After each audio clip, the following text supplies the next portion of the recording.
Good morning, readers, and welcome back to Read Aloud today. Today, we are going to continue learning about nonfiction text. When we learn about nonfiction text, we have to remember the facts. We think about the facts in the story. Then we notice our text features. We've learned 5 text features. 1, the table of contents. They help the reader know what's going to be in the book and where to find the information. 2, the glossary. The glossary helps the reader define the words in the story. 3, the photographs. The photographs help the reader understand exactly what something looks like. 4, captions. Captions help the reader to better understand a picture or photograph. And 5, labels. Labels help the reader to identify parts of the photograph. Look at the book that we're reading today. What do you notice? Yes, owls. Wait a minute. Didn't we learn about owls the last time we read together? Yes, the last time we read, we also read about owls. Do you remember learning about owls last time? Sometimes authors write a nonfiction book about a topic, just like these two. Today, we're going to read this text by Gibbons and think about how it is similar, the same, and different from the text we read last time. This is called comparing and contrasting. Comparing how two things are the same, contrasting how two things are different. When we read nonfiction text, a lot of times we read texts that are about the same topic or have the same main idea. Good readers think about how the books they read are the same and different from each other. We read 2 books about the same topic and we notice what's the same and what's different about the 2 books. Today we're going to read a nonfiction book. The book is called Owls by Gibbons. Already by looking at the front cover, I can see one thing that is the same and one thing that is different about these 2 books. The first book we read has photographs of owls. This book by Gibbons has a picture of owls. This is a photograph of an owl. It's real. This is a picture of an owl. Somebody drew it. One way that they are the same is that they are both about owls. The word owls is on both covers. That's something that's the same. I know that because the title of both of these texts is Owl. And on the front cover, we see pictures of owls. We're going to read this nonfiction book today.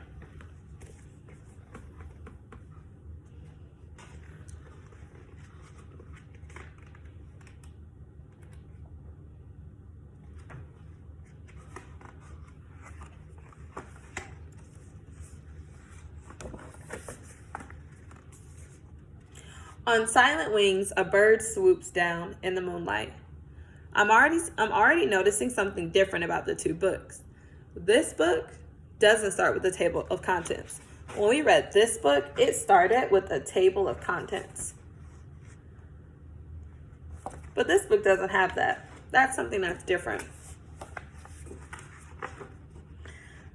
The bird is an owl. Using its powerful claws, it grabs a field mouse. Owls are raptors. Raptors are birds of prey, meaning they are hunters that eat meat. They grab their prey with claws called talons that are very sharp. I'm noticing the same from this book and the last book. What do you notice? Yes, labels and captions. This book also has labels that are labeling different parts of the owl. It also has captions that are giving us information about the picture. Just like the last book, this book has captions and labels. Most scientists believe there are about 140 different kinds of owls living around the world. They live on every continent except for Antarctica. It is believed that there are 21 different kinds of owls living in North America.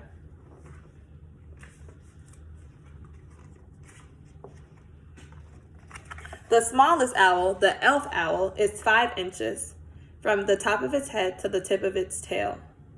The largest owl, the great gray owl, is 33 inches. Wow, we see so many text features on this page. Look at all the word labels and the picture captions. Look at all the picture captions, letting us know the different kinds of owls. In the last book we read, did we see different kinds of owls? That's right, just like our last book, we also saw different kinds of owls with picture captions. Most owls have the same basic characteristics. The male is usually a little smaller than the female. Wow, look at all those word labels labeling the different parts of the owl.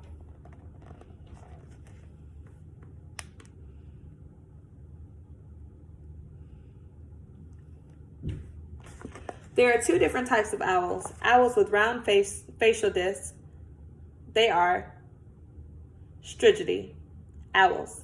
Owls with heart-shaped facial discs are Tritonidae owls. Look at the strigidae and Tritonidae owls. So just like the other book, we have labels of owl body parts. But this is showing us how the body parts are the same and different.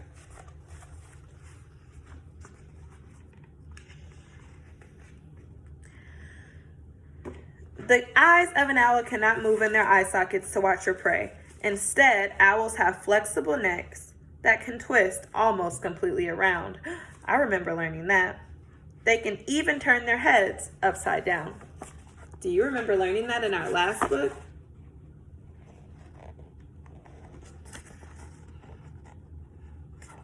Most owls hunt at night. Day or night, they can see much better than people.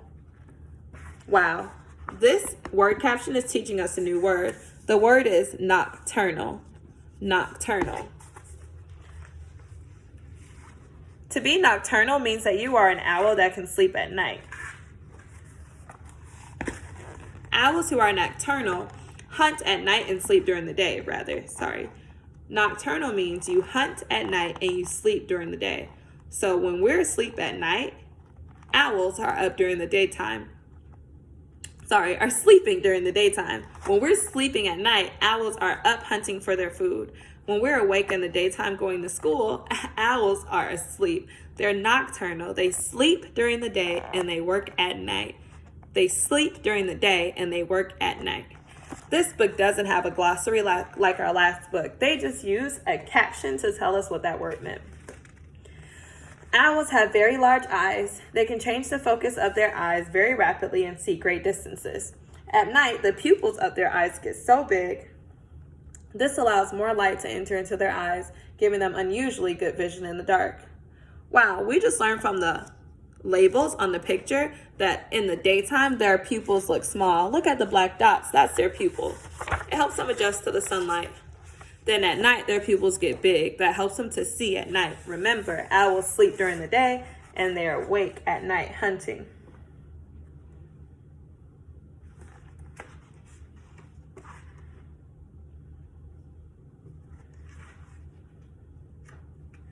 An owl attacks its prey silently. When flying, it can move its wing without making a sound. Silence. An owl's bones are very light. They are full of air. The strength of an owl's wings and the lightness of its bone give an owl extraordinary lifting power. Wow. So now I'm thinking about this book. It's similar to the book we read last time because the author wanted us to learn all about owls. Everything in this book is teaching us something about owls and the different type of owls. That is the same as the book we read last time. They were both teaching us different facts about owls and about the different types of owls. When we read nonfiction books, a lot of times we'll read books about the same topic. It's our job as good readers to notice how the books are the same and how the books are different.